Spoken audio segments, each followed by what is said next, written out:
السلام عليكم ورحمة الله وبركاته. ازيكم عاملين ايه؟ يا رب تكونوا بخير. معاكم رحاب الشاوي، والنهارده هنعمل مع بعض طريقة عمل الكبدة الاسكندراني. هنبدأ ونقول بسم الله. انا معايا هنا نص كيلو كبدة، قطع شرايح كده. قرنين فلفل حامي وبارد، حابة تحط حامي براحتك، بارد براحتك. هنا معايا التوابل: كمون، فلفل اسمر، كزبرة، 7 بهارات، شطة، ملح، كل حاجة معلقة. وهنا توم مقطعاه كده قطع، وعصير ليمون. نبدأ ونقول بسم الله.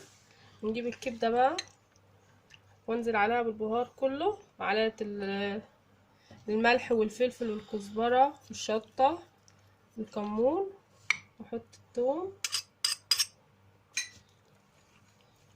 وعصير الليمون، واقلب كله كده مع بعض، واحط الفلفل برضو.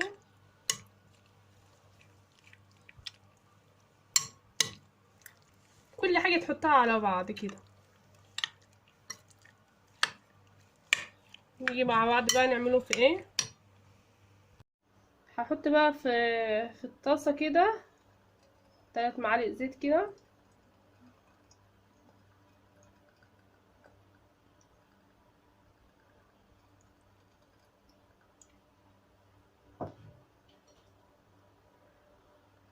يسخنوا بس،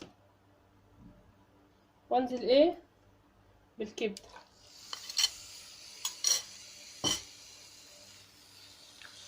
اقلبها كده.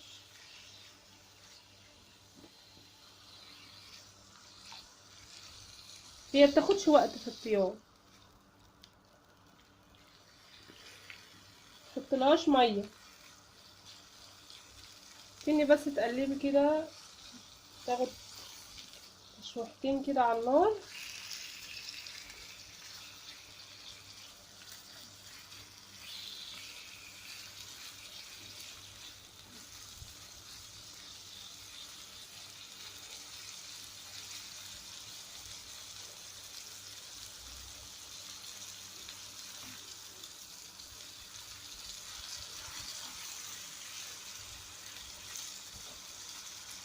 هسيبها بقى ايه تاخد تشويحتين كده، تعلي النار شويه وبعدين توطي، تسيبها ايه تاخد غلوتين كده مع بعض، تشويحتين كده مع بعض، ونرجع ايه نقدمها لها. ودي طبق الكبده لما خلص معايا، وعملت معاه طحينه، ريحتها تحفه. لو عجبك بقى الحلقه النهارده، ما تنسينيش بقى في اللايك. السلام عليكم.